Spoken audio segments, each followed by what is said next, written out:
da COC, né, que está pedindo para a gente disponibilizar.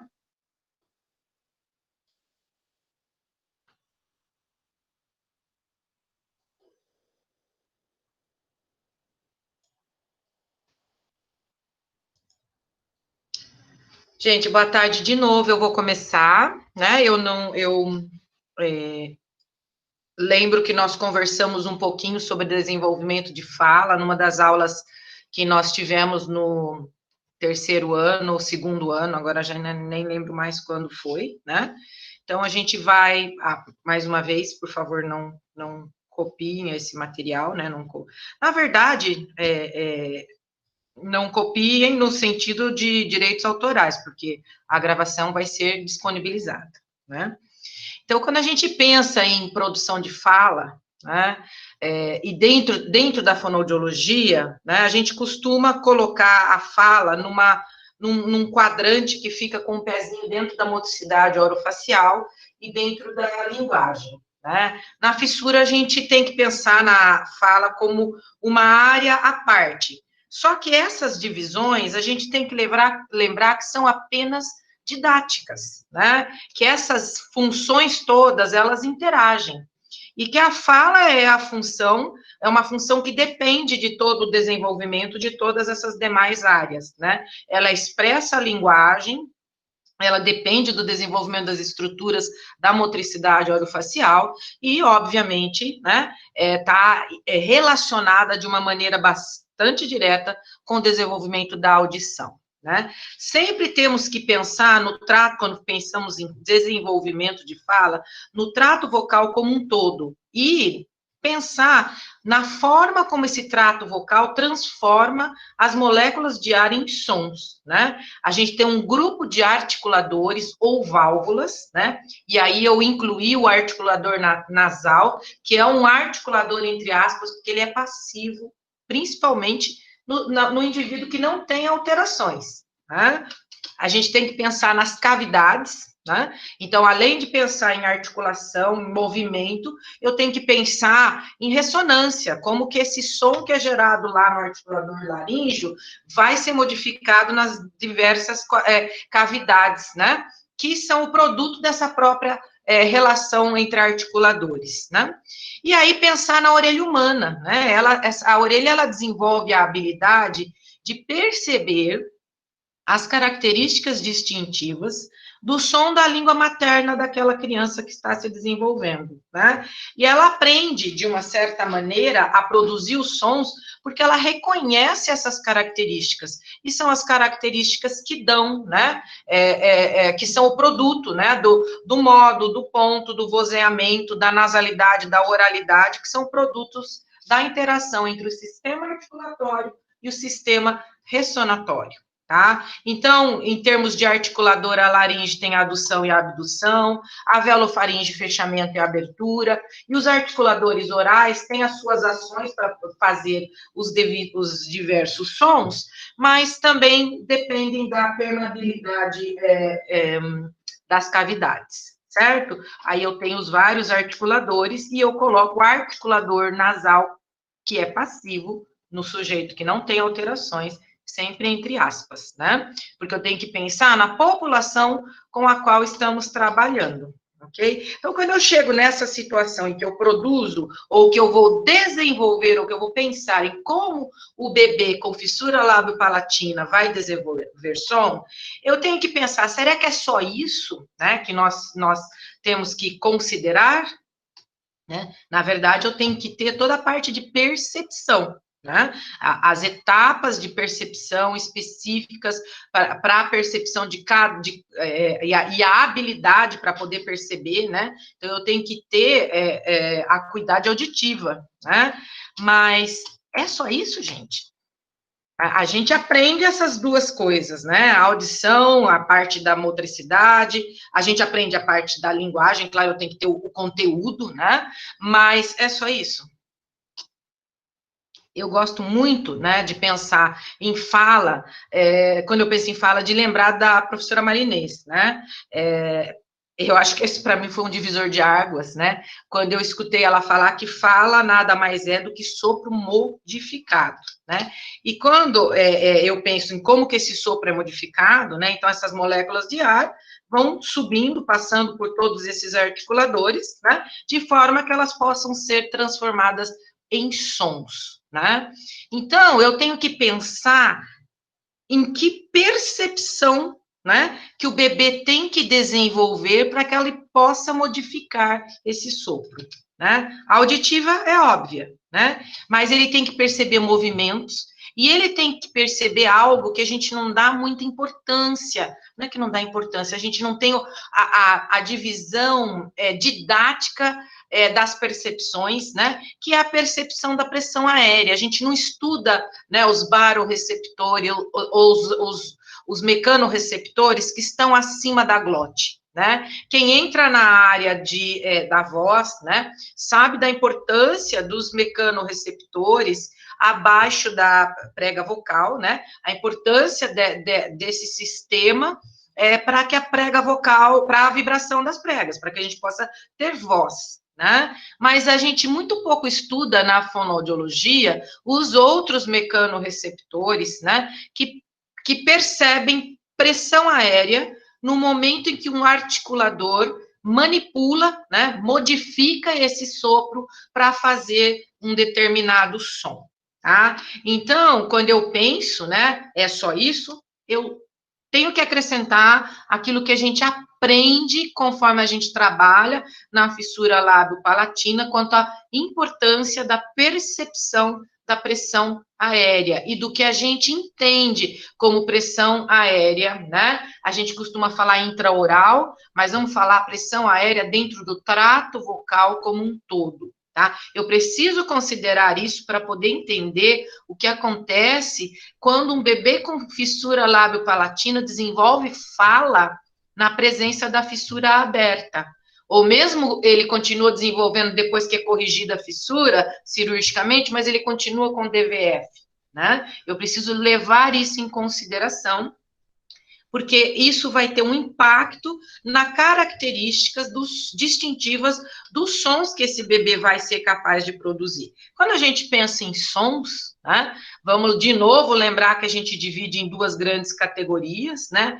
As vogais, que a marca maior é que a passagem do ar não é interrompida durante a produção desses sons, e as consoantes, né? E a sua maior marca, a sua maior característica, né, é o impedimento total ou parcial da passagem de ar, né? E aí a gente tem que pensar no que acontece, né, em termos de trato vocal para que esses sons sejam produzidos, né, por um bebê. Eles primeiro, as diferenças que acontecem entre um som e o outro têm que ser primeiramente percebidas. Tá? Então, quando eu falo de vogal, e eu reconheço que a vogal tem características que dependem da postura da língua. Então, a altura da língua, anterioridade e posterioridade da língua. Tá? O bebê tem que perceber esses movimentos, né? Perceber, ser capaz de fazer, né? Perceber a consequência desses movimentos, né? Eu tenho que pensar em arredondamento dos lábios, né? Se eu estou falando de vogais, eu tenho que pensar no funcionamento velofaríngeo com relação à nasalidade e oralidade, daí na permeabilidade da cavidade nasal, quando eu estou falando de um indivíduo sem DVF, sem fissura, e eu tenho que pensar naquilo que acontece lá na laringe, porque todas as vogais são vozeadas, né? Se eu pensar em consoantes, eu estou falando de modo, ponto, vozeamento, nasalidade e oralidade, que são os aspectos que dão as características distintivas, estou falando de novo desses mesmos articuladores ou válvulas, né? Então, essa percepção, né, a gente tem que pensar como que esse bebê, o que está acontecendo com esse bebê no primeiro ano de vida, no segundo ano de vida, né? Ele chega com a estrutura, vamos fazer uma analogia aqui, do trato vocal com uma casa, né? E esse bebê chega com a estrutura da casa pronta para ter 2 andares, mas ele não tem a estrutura que divide o primeiro do segundo andar, tá? Então, o que vai acontecer antes da cirurgia? Tá? Ele vai aprender a produzir sons na presença de acoplamento oronasal. Isso é um termo muito importante, tá? Enquanto eu não tenho a cirurgia primária, né? As cirurgias primárias, já sabemos que a palatoplastia é a mais importante para a fala, mas elas acontecem, elas deveriam acontecer no primeiro ano de vida do bebê, né? Se elas não acontecem, elas vão acontecer mais tarde, mas enquanto eu não tenho essas cirurgias primárias, com certeza o bebê vai aprender a produzir sons na presença de acoplamento oronasal.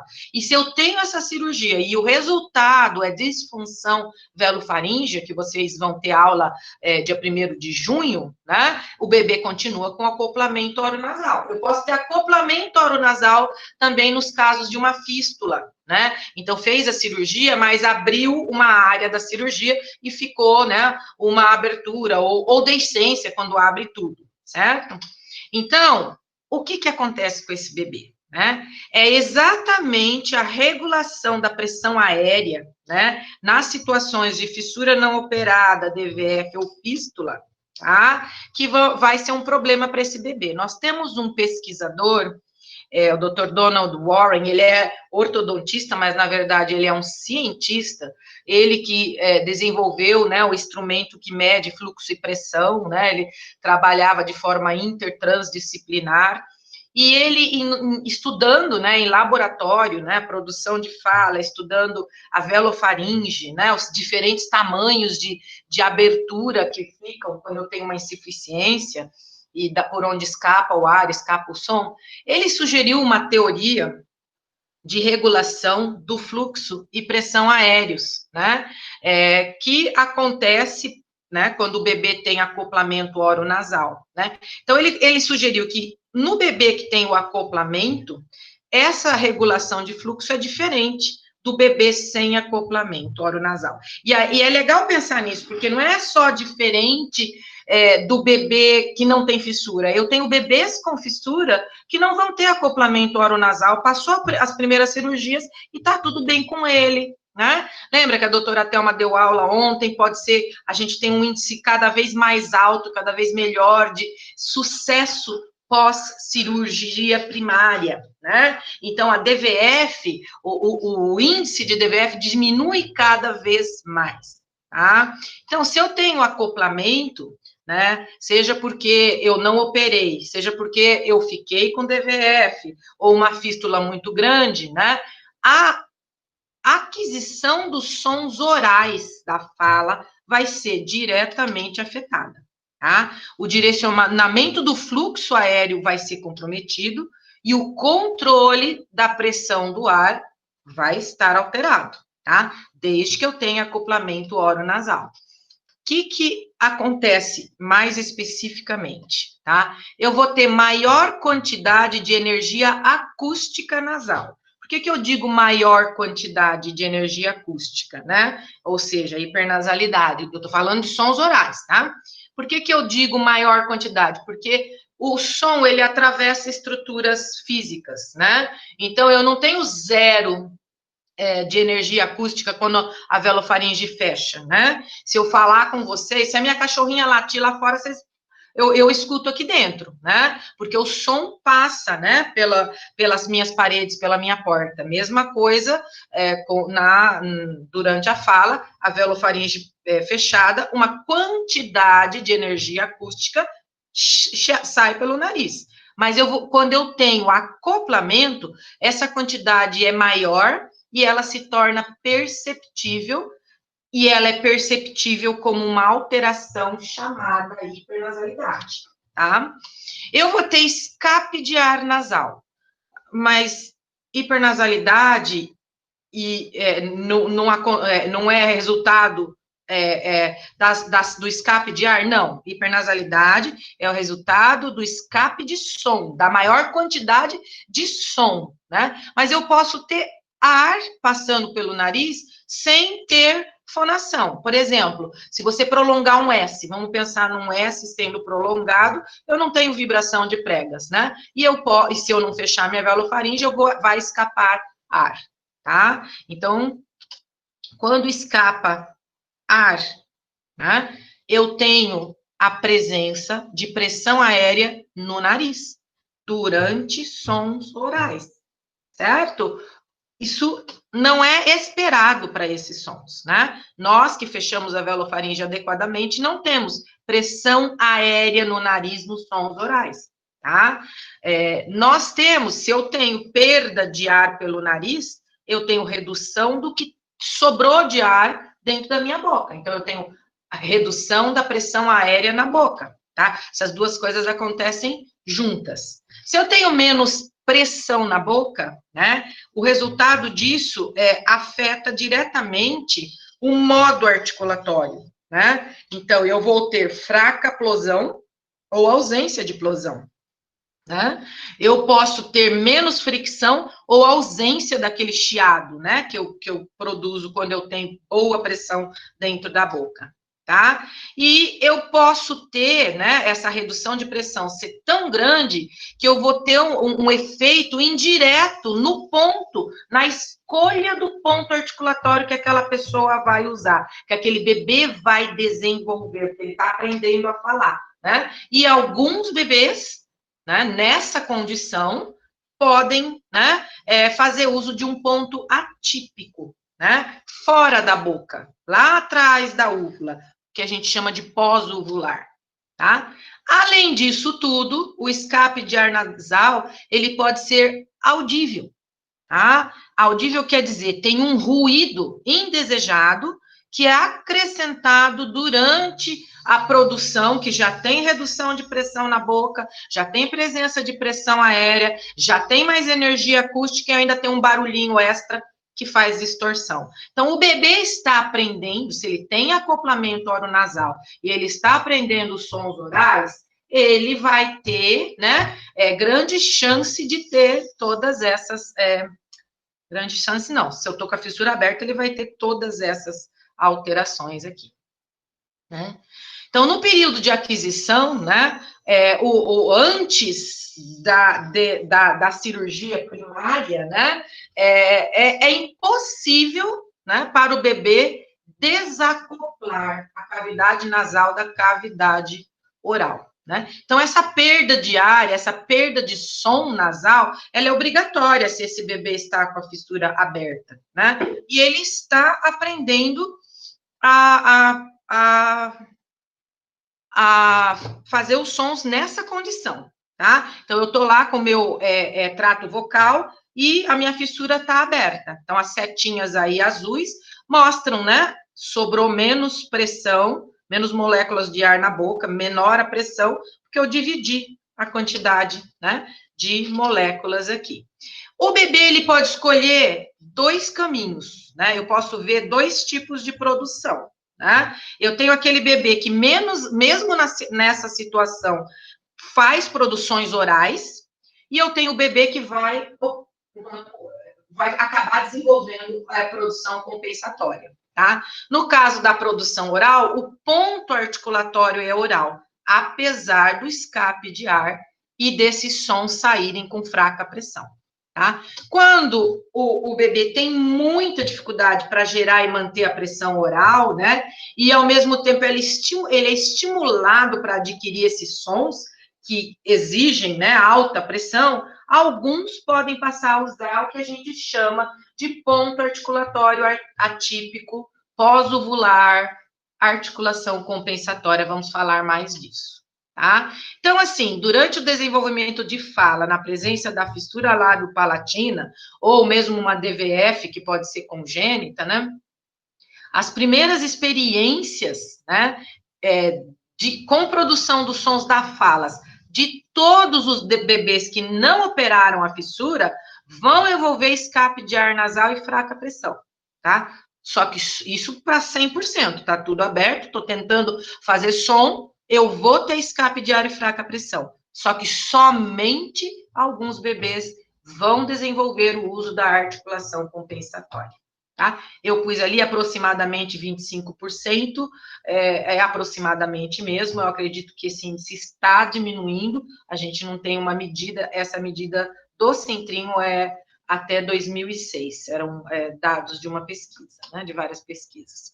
Então, a gente tem que pensar que alguns bebês, né, que estão produzindo sons da fala, aprendendo a fazer esses sons da fala, nessa situação de acoplamento, eles não têm condição de separar o primeiro do segundo andar, né, a cavidade oral e orofaríngea da cavidade nasal e nasofaríngea. Alguns vão desenvolver o uso desses pontos articulatórios atípicos, né, e que são, né, muito prejudiciais. Tá? Eles são erros de produção de fala ativos, né?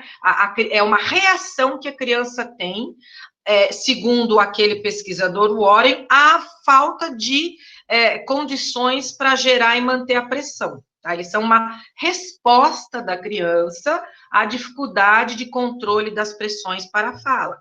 Tá?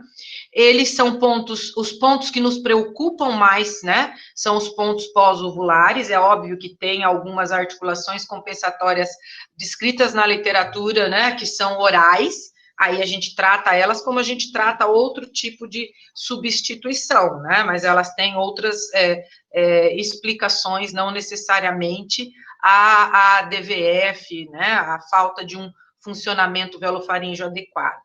De que nós estamos falando? Vou dar o nome daquelas mais comuns pós-ovulares, vindo lá de cima, fricativa nasal, lá de cima do trato vocal, fricativa nasal posterior, fricativa faríngea, fricativa laríngea, essas que envolvem fricção.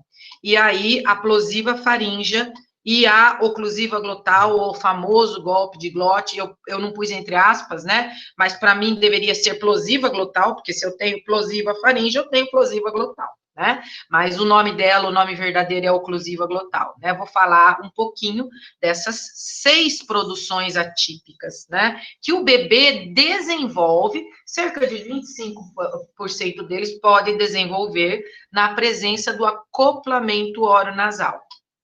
Tá? Então, quando eu tenho uma articulação compensatória, né, tem que pensar aqui que a articulação compensatória é um termo amplo, né?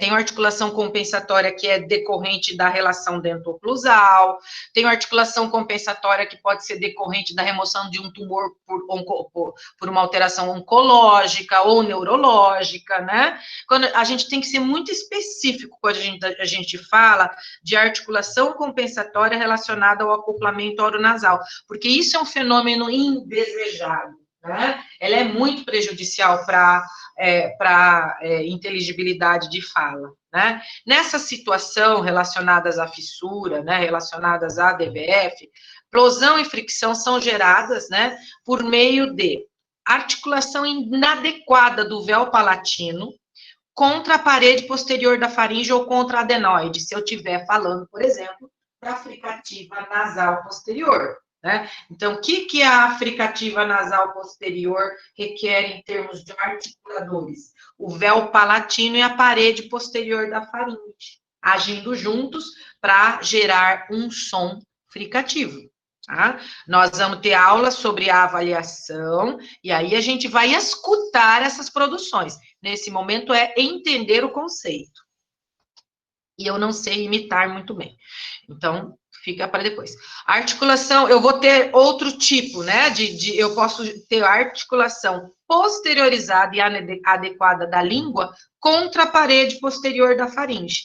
Por exemplo, se eu fizer uma fricativa ou uma plosiva faríngea, tá? Então, isso acontece, enquanto a fricativa nasal acontece na área da velofaringe, né? Essas duas produções acontecem, a fricativa faringe e a plosiva faríngea, acontece na área da orofaringe. Tá? Eu posso ter articulação inadequada da laringe, da epiglote, né, pregas ariepiglóticas, as próprias pregas vocais, né, e aí eu tenho, né, um exemplo do golpe de glote, ou oclusiva glotal, e a fricativa laringe. Então, essa produção daí acontece na área da hipofaringe ou laringofaringe. E aí eu posso ter uma participação inadequada da cavidade nasal, e aí como articulador passivo, tá? De novo, né? quando a gente fala de articulação, do articulador nasal, né, a ação é passiva, na verdade. Eu não tenho um movimento, né? Aí a gente tem a fricativa nasal. Então, pensando aqui em fricção gerada em ponto pós-uvular, tá? Nesse primeiro desenho, lá em cima na faringe, então, o véu vibrando aqui contra a parede posterior da faringe, aqui, se tiver adenoide, contra adenoide, tá? Na faringe, a língua, né, se aproximando, eu estou falando em fricção, então eu não tenho bloqueio, né, eu tenho um estreitamento, se aproximando aqui, né, de uma área na parede posterior, né, da faringe, mas já aqui na orofaringe, né? E eu posso ter essa fricção sendo gerada lá na laringe também, tá? Aí eu só mudo o nome, dependendo do local onde essa fricção acontece, né? E nós não estamos falando sobre como identificar com a orelha onde ela acontece, nós estamos conceituando apenas agora, né?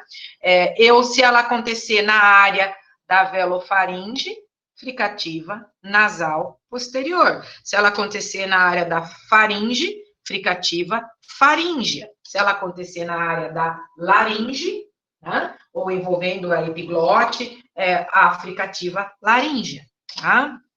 Então, o uso dos pontos pós-ovulares para gerar fricção, né, tem descrito na literatura 4 produções, né? E eu não falei da fricativa nasal, ela é difícil de entender e alguns autores não concordam com a existência dessa produção.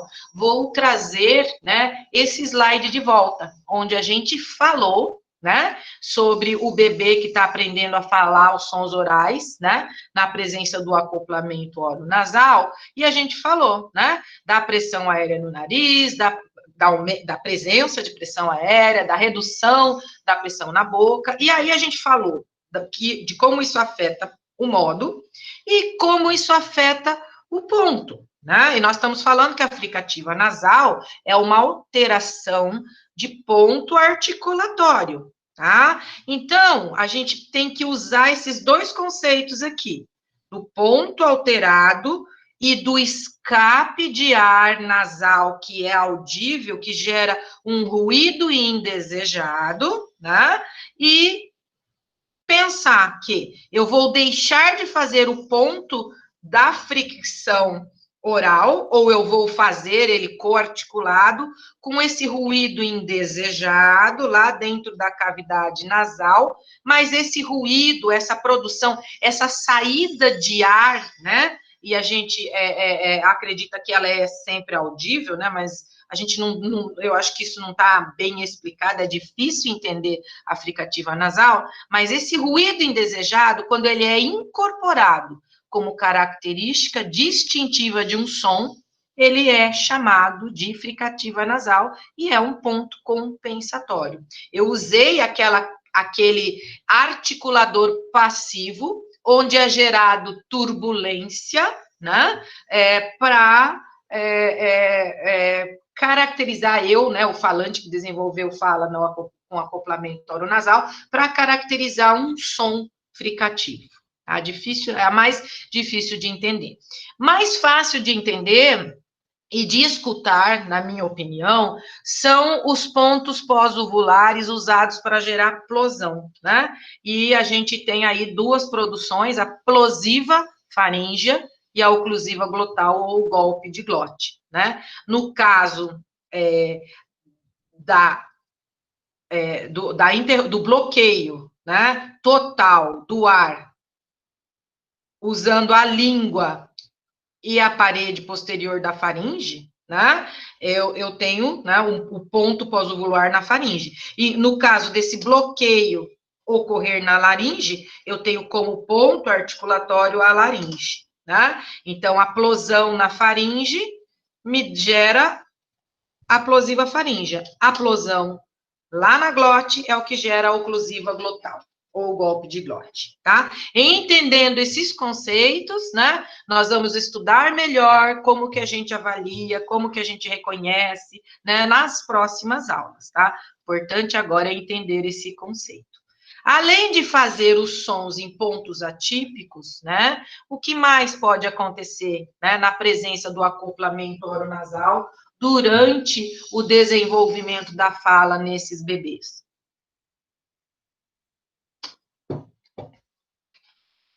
Quando eu penso antes da palatoplastia primária, né, a gente tem literatura que mostra que sons nasais e semivogais são mais frequentes nos bebês com fissura de palato ou fissura de lábio e palato, né? E eles são bem parecidos com aquilo que qualquer pessoa faz, tendo ou não a fissura, né? Os sons que envolvem ponta da língua, os coronais, eles são menos frequentes na criança com fissura de palato, né? Porque elas não têm esse espaço, né, de contato, né? O palato está todo aberto, tá? Só que elas podem ter informação sensorial daquela área, se o palato já foi fechado, reduzida, insuficiente, né? Porque tem uma cicatriz ali, tá? E eu posso ter, né, no caso da fissura que envolve o palato, alterações auditivas também, que ocorrem e comprometem, né, a percepção da característica acústica do som. Então, é um conjunto de fatores que vai, né, tornar com que esses sons sejam menos frequentes. Os velares, que envolvem o uso do dorso da língua, né, também são produzidos em menor frequência, né, nessa faixa etária dos 9 aos 13 meses, pelo bebê com fissura, quando comparado com o bebê sem fissura. Tá? Essa literatura, no entanto, ela não é brasileira, tá? Nós temos uma limitação de literatura que estuda o desenvolvimento de fala desses bebês, né? E a gente pode até entender muito bem por que isso acontece, né? O primeiro ano de vida, o segundo ano de vida desses bebês é muito conturbado, né? Tem muita cirurgia, tem condições otológicas acontecendo, é difícil segui-los, né? Hoje, no Centrinho, o Laboratório de Fisiologia tem uma pesquisa já há muitos anos, né, que vai dar os primeiros dados de pesquisa prospectiva feita seguindo bebês, né, aí com fissura de palato, olhando o desenvolvimento desses sons, né? Esses dados, né, foram tirados de um artigo, né, de uma norte-americana e uma europeia, tá? Num livro específico em inglês. Então, não são dados da nossa população, e esses dados podem mudar de acordo com a língua, né, o idioma que o bebê fala, tá? Agora, logo após a palatoplastia, né, o desenvolvimento do sistema de fala do bebê, ele se reorganiza, tá? Leva umas 3 a 7 semanas, mas ele se reorganiza. Principalmente se o bebê tem um bom resultado das cirurgias primárias, a chance dele, ele cai naquele número de pacientes que fica entre 70% e 80% de bebês que não vão ter alterações de fala relacionadas à disfunção valofaríngea, tá? Podem ter outras alterações de fala, mas não aquelas relacionadas à disfunção valofaríngea, porque a cirurgia primária, né, do palato, aquela que a doutora Thelma descreveu, que criou a cinta muscular velofaríngea, deu certo. Então, o bebê leva um tempinho para se reorganizar, mas lembra que ele está brincando com aquelas percepções auditiva, de movimento, de pressão, devagarinho ele já vai, né, recapitulando o que o meio oferece, o que o meio estimula, né, e no Centrinho hoje o número de bebês que tem problemas é cada vez menor, tá? Acontece que, como eu tenho cirurgias, eu tenho várias coisas acontecendo no primeiro ano desse bebê, né? O balbucio e as primeiras palavras, às vezes, são fases que co-ocorrem, eles se sobrepõem, né? Ao mesmo tempo que ele começa a fazer balbucio, entra em balbucio canônico, ele já começa a fazer as primeiras palavras, né? É um pouquinho diferente dos demais bebês, né? E essas primeiras palavras, elas costumam ser produzidas com um pouquinho, com menos precisão, né? Lembre-se que o bebê está se reajustando a essa nova morfologia, né? Aí ele vai fazer, né, palavras de uma ou duas sílabas, né? Simplificações, né, fonológicas são comuns.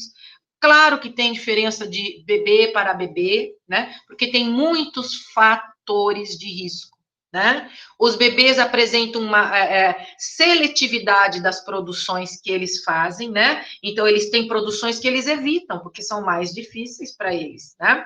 E, assim, as consoantes iniciais, tem um errinho ali, elas são mais precisas do que as consoantes em posição medial e final, tá bom? Quais são os sons mais vulneráveis?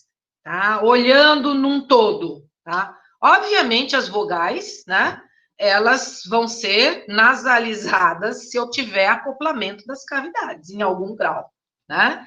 Mas se eu pensar em consoantes, são aquelas consoantes que precisam de mais pressão, tanto vozeadas como não vozeadas, né? Que vão ser as mais vulneráveis, porque elas necessitam de fechamento velofaríngeo completo. E o que é uma consoante que precisa de mais pressão, né? Isso é um conceito também comumente discutido em quem trabalha com fissura, né? Se eu pensar em modo de produção, né? A gente estuda plosivo, fricativo, líquido e nasal, né? Mas quando a gente estuda na fissura, né? A gente amplia esse conceito e reagrupa o modo nas consoantes que são feitas com o modo de alta pressão e modo de baixa pressão. De novo, né? Nós estamos conseguindo caracterizar a pressão da boca, né? Não tem outras coisas acontecendo. Quem que vocês acreditam?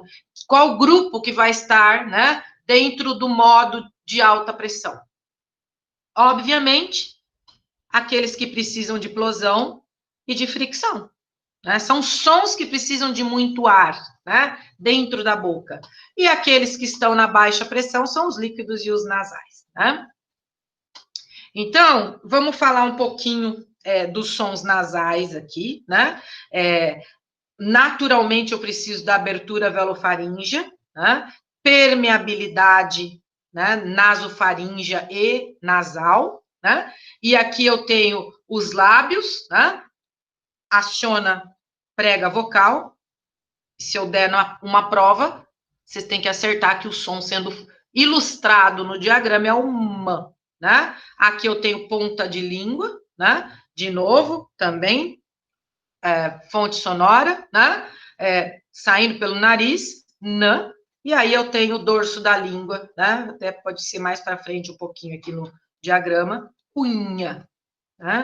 Se eu pensar no esquema, né, do trato vocal, que o bebê vai usar para modificar esse sopro, né? E eu pensar num som nasal, e aqui eu estou ilustrando, né, o bilabial, mas pode ser o lingodental ou lingovelar, tanto faz, né? Eu tenho ação do articulador laríngeo. O meu articulador velofaríngeo aqui deveria estar coberto com uma imagem branquinha, né? Porque ele não deve aparecer, porque ele está em abertura, né? E eu vou dividir a quantidade de ar, né? Então eu vou ter menos pressão aqui, e eu vou ter ar e som passando por esse articulador nasal, que é passivo, e eu dependo de permeabilidade nasal, tá? Então, independente de qual articulador eu vou usar, né? Isso aqui é um chip, é um programinha, né? Que deu um imprint para o bebê durante a fase em que ele aprendeu a fazer mananhã. Tá bom? Claro que tem vogal, começo a usar em balbucio, começo nas primeiras palavras, né? E vou fazendo, né, a junção com os demais imprints. Isso muda quando eu tenho um bloqueio, tá bom? Total, porque eu quero gerar um som que explode. De quem que eu tô falando aqui?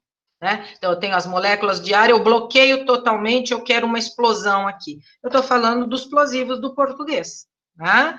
Então, o que vai acontecer? Eu vou ter o PAN e o BAN, o meu articulador bilabial, tá? Eu vou ter que ter fechamento velofaríngeo adequado, né? Não pode ser parcial, porque o ar ele tem que ser todo direcionado para a cavidade oral. A única diferença é que eu vou acionar, né, vibração de pregas para o BAN. Para o TAN, eu mudo o movimento, então a criança distingue, tem a percepção do lugar onde ela tem que ir, tem informação que ela recebe, né? Mas ela também tem percepção da quantidade de ar que está aqui e que não tem pressão aqui, né? De novo, né, a única diferença entre TAN e DAN, né, é se eu ligo ou não, né, o sistema fonatório, tá? CAN e GAN, mais uma vez, né, a mesma coisa. Eu não desenvolvo percepção de pressão nasal nesses sons. Eu desenvolvo percepção do movimento do articulador oral, se eu aciono ou não a válvula laríngea, o articulador laríngeo, de quanta pressão, né? E se essa pressão vai ser bloqueada ou se ela só vai passar por um estreitamento do trato, tá? Isso o bebê tem que aprender, né? No primeiro ano, segundo ano, terceiro ano de vida, tá bom? Então, a diferença aqui, né? O meu chip, o meu imprint aqui, tá aqui, ó. Fechamento, ao invés de abertura, alta pressão intraoral, se eu fechei, né? Eu não aciono, não entra nada na cavidade nasal, não tem percepção de pressão ali. Eu vou criar um imprint das características distintivas dos meus plosivos sem percepção de pressão aqui dentro, né? E claro, se eu fechei aqui direitinho, toda a pressão vai para a boca, né? E eu consigo fazer uma plosão adequada. Tá? Diferente no fricativo, porque eu vou estreitar um pouquinho de ar, a área, né, o ponto articulatório, vai ter um estreitamento ali, eu vou gerar, né, um chiado, né, uma fricção, que justifica, né, a produção dos sons vazajan, tá? Então, aqui eu tenho ilustrados o fã, né, dento labial, o van, a única diferença aqui, e o bebê está aprendendo isso, né? O que se move, quanta pressão tem, né? Sempre sem a informação, isso que é importante, né? Para a gente pensar depois em terapia. Eu não tenho informação de pressão nasal, tá? O san e o zan muda o que acontece em termos de ponta de língua, né? De posição da língua, na verdade. Tá? E onde a fricção é gerada, no ZAN liga, né, o sistema fonatório, mas, de novo, fechamento tem que ser completo, tá?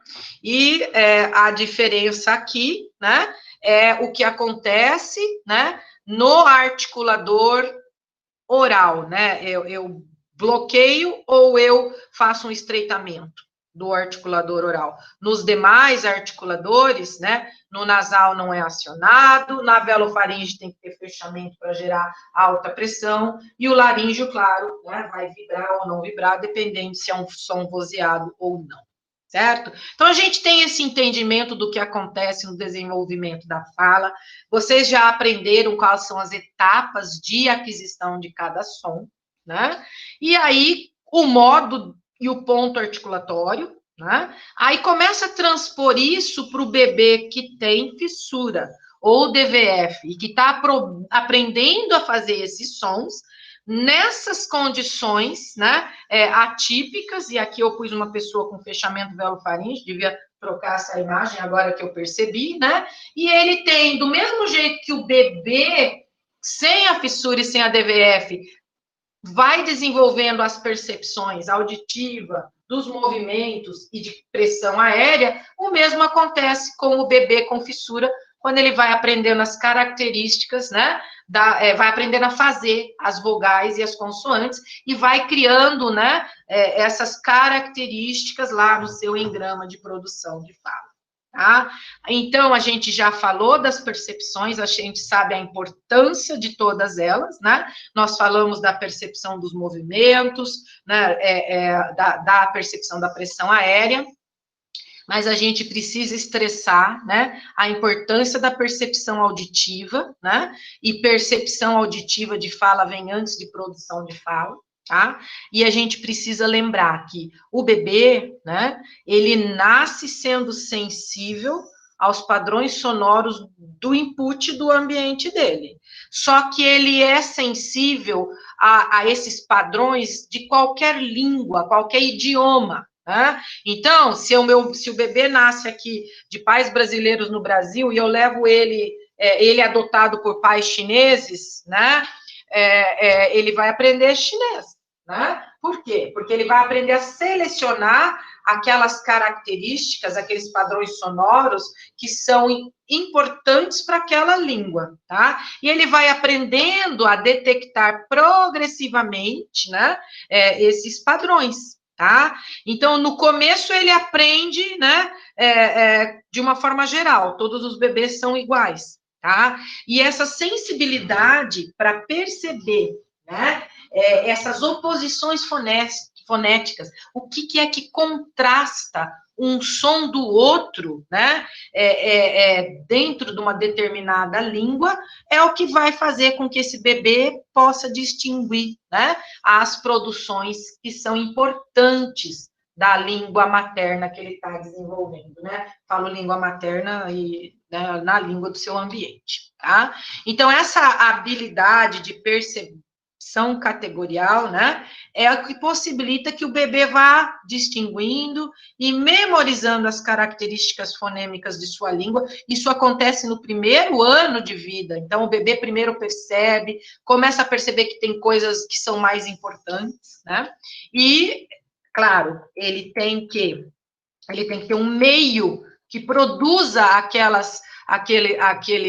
informação de forma consistente, certo? Então, aí entra a estimulação que o bebê recebe. Tá? E eu tenho que lembrar que primeiro e segundo ano dos bebês com fissura são anos difíceis, né? O bebê, ele é preservado do contato social, muitas vezes, porque ele não pode ficar doente, senão atrasa a cirurgia, né? E a gente, nós fonoaudiólogos, falamos muito para o bebê, não pode atrasar a cirurgia, não pode atrasar, porque se atrasa uma, atrasa a outra, e atrapalha a fala, né? Então, a gente tem que ter um cuidado extra especial, né, de como o bebê é estimulado, né, de como esses aspectos acústicos, né, são diversificados e chegam para ele, né, informações de sons de todos os tipos, né, para que ele possa desenvolver atenção auditiva, discriminação, categorização e memória auditiva, né, e ter essa habilidade de percepção auditiva, né,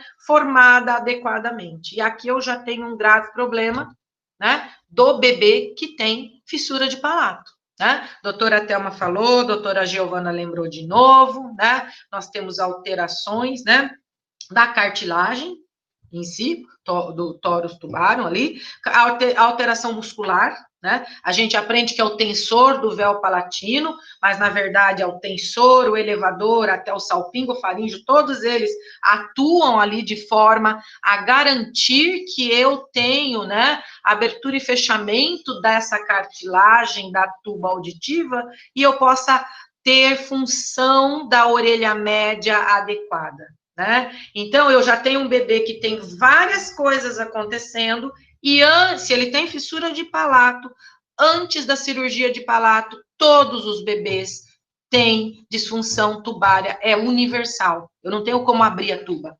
Tá? Não tem onde, não tem músculo, né? O músculo está inserido lá no osso, ele não está encontrando o amigo dele lá na linha média para poder, né, contrair daí abrir a tuba auditiva. Tá? Então, pensando, né, que todos esses bebês nascem com a capacidade de discriminar oposições fonéticas de qualquer língua, é o meio com a estimulação que eles têm, né, que vai determinar para que caminho essa percepção de fala e depois essa produção vai acontecer, e os bebês vão percebendo rapidamente, desde que eles possam perceber, né?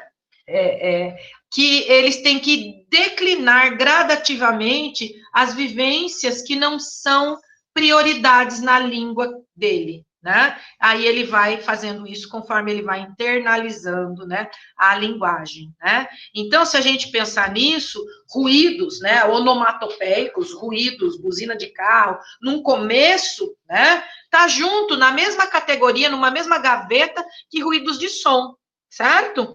Então, o bebê tem uma percepção ampla, né? E aos poucos ele percebe. E ele percebe isso conforme ele associa as produções, ele percebe, ele faz, às vezes, sem querer alguma produção, e o meio começa a reagir, né? E ele começa a ter o reforço, e o reforço é pelo controle que ele acaba fazendo, né? Usando certas produções, e ele começa a perceber aquilo que deve ficar, aquilo que ele deve reforçar, né? E essa percepção universal vai diminuindo e ele vai ganhando a percepção, né, daquilo que ele vai precisar para produzir o som, né, do contexto que ele está, tá bom? Então, importante, é até o 6º e 8º mês de idade que um bebê saudável adquire as especificidades da percepção das vogais da sua língua. E o que acontece nesse período? O bebê está vocalizando e tem um início, né? Às vezes o bebê, isso pode acontecer mais cedo, se o bebê é mais verbal, né? Mas até o 6º e 8º mês, eu tenho que ter um bebê fazendo vocalizações e fazendo os balbucios usando os sons da sua língua, tá? Se tá tudo certo, até essa idade ele já distingue as vogais, percebe as vogais, e entre 10 e 12 meses, então logo em seguida, ele já adquire as especificidades de percepção das consoantes, né? Então, ele começa a distinguir, e quando isso começa a acontecer, surgem as primeiras palavras, certo? Então, não dá para falar de produção de fala sem falar de percepção de fala, e pensem no pacote completo que é o bebê com fissura lábio-palatina, que além das alterações morfológicas, né, do trato vocal, né, do acoplamento oronasal, eu acrescento nesse pacote a disfunção tubária, tá bom? Esses engramas, vou chamar de engramas por falta de outra palavra nesse momento, né? Para percepção, produção de vogais e consoantes, e aí a gente carrega tudo, né? Modo, ponto, nasalidade, oralidade, vozeamento, né? O pacote inteiro, né? Eles são criados, né? Vão começar, conforme o bebê vai explorando, vai ouvindo e vai sendo reforçado, e nesse mesmo período ele começa a perceber qualidade vocal, intensidade, entonação, velocidade da fala e pressão aérea necessária para, né, o bebê que faz, que tem fissura, a gente percebeu essa importância de pensar na pressão aérea. Tá? Para eu fazer modo, então, sons com alta pressão, o bebê tem que perceber pressão aérea. Pensa no bebê com fissura, que tem percepção de pressão nasal, que não era para estar lá, né? A pressão aérea para explosão e fricção está reduzida, o que acontece com ele? Ele tenta achar, né, um jeito de fazer isso de outra maneira, tá? E aí, né, ele começa a perceber, ele começa a brincar, né, com o lugar, o ponto onde o modo que ele está tentando fazer é melhor controlado. Então, se eu não tenho uma velofaringe que funciona, mas ele percebe que se ele usar a língua contra a parede posterior, ou se ele usar a glote, ele consegue aquele produto que é a explosão ou o chiado, né? Ele vai mudar o ponto para conseguir o modo que ele está tentando fazer, tá bom? A gente chegou, assim, num raciocínio que eu queria com esta aula, tá? Lá no site eu vou colocar 3 leituras para vocês. Deixa eu sair daqui. Essas leituras, elas são em português, são simples o suficiente para ninguém ficar desesperado, meu Deus, 3 leituras, né? Porque nós vamos abrir um questionário também super simples, né? Que é para ajudar vocês a irem encontrando lugar para esses conceitos, tá? A disciplina, se vocês olharem, agora ela começa a caminhar para essa parte de identificação das alterações e tratamento, tá? Então, a gente precisa fazer uma construção de conceitos, tá bom? Vocês têm perguntas? Deixa eu ver, tem 4 comentários aqui, deixa eu ver. Isso, acoplamento, Isabela, oro-nasal, é a não separação entre 2 cavidades. Então, se eu tenho a fissura aberta, eu não tenho nem como eu não tenho como desacoplar, né? Como que eu desacoplo a cavidade oral da nasal, né? Eu fecho a velofaringe, eu separo, desacoplar é separar. Então, quando as 2 cavidades estão juntas e eu não posso desacoplar, é que eu tenho problemas. E eu não posso desacoplar se eu tenho a fissura aberta, se eu tenho uma DVF ou se eu tenho uma fístula com impacto na fala, tá? Então, o acoplamento é isso mesmo, é a não separação das 2 cavidades para a fala, tá bom? É isso aí. Ah, a Marinês já tinha respondido aqui, que é a comunicação indesejável, é outras palavras para se falar. Não vejo mais nenhuma pergunta. Alguém quer se atrever no microfone? Ou vou passar a palavra para a professora Marinês? Passei para você. Sou rápida. Na verdade, boa tarde, gente. Eu não tenho nada a acrescentar. Eu acho que você discorreu super bem, né, de como se dá aí o processo de aquisição e desenvolvimento da fala de uma criança que nasce com uma fissura labiopalatina. Acho fundamental fixar esses conceitos todos para entender lá na frente o que a gente espera avaliar, né?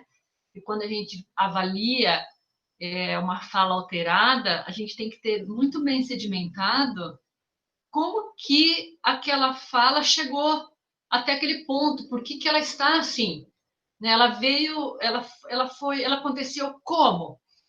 Por quê? Né? Então, muito importante a gente ter essa noção antes da gente pensar que, claro, vai ser o nosso papel não só avaliar, né, e depois ainda propor uma modificação, propor um tratamento. Eu acho que achei muito bom. Também fico à disposição para o pessoal, se tiver alguma pergunta e tudo, eu não tenho nada a acrescentar. Gente, então é o seguinte, a aula eu vou pôr os slides todos e a aula gravada quando ela vier, ela demora um pouco lá no site, e os 3 artigos, os artigos que já são disponibilizados gratuitamente, eu já coloco lá. Os que não são, daí vocês conversam com os universitários que já têm feito cópia da biblioteca, tem vários alunos nesse grupo, eles entram em contato com o Gabriel, porque daí é uma cópia que vocês fariam num capítulo de livro, por exemplo, lá na biblioteca, né? E como a gente já tem, alguém já tem escaneado, eles que vão passar para vocês, tá bom? É isso. A gente vai se falando, tem um fórum também, eu vou abrir o fórum, vou abrir a lista de leituras e vou abrir um questionário. É muito simples o questionário, tá? Ele vai estar lá para fazer e refazer, tá bom? Que sugestão que eu dou? E agora é uma sugestão que eu até gostaria que isso acontecesse. Façam antes de ler.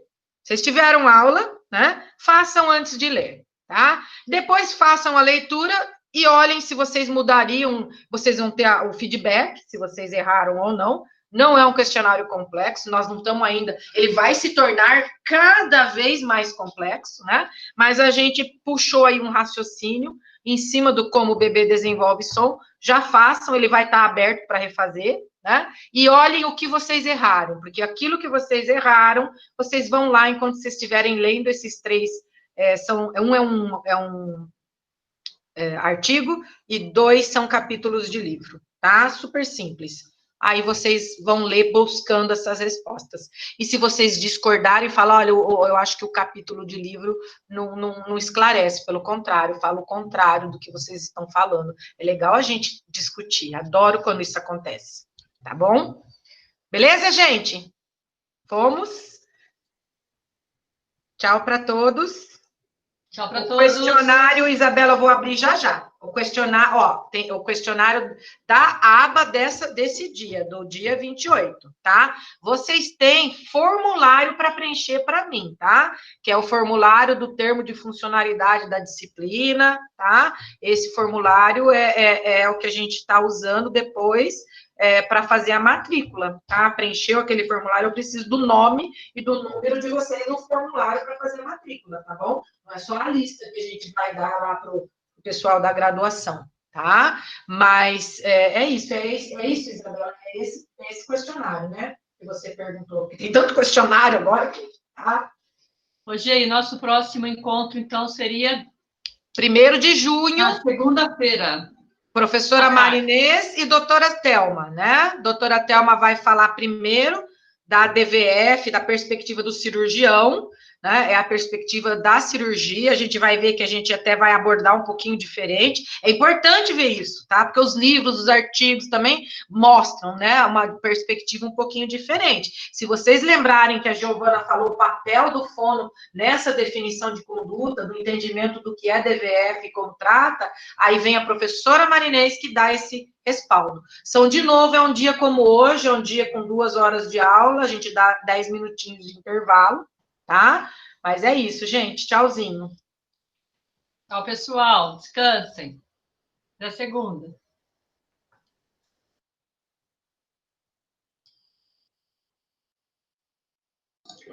Jennifer, continuou gravando.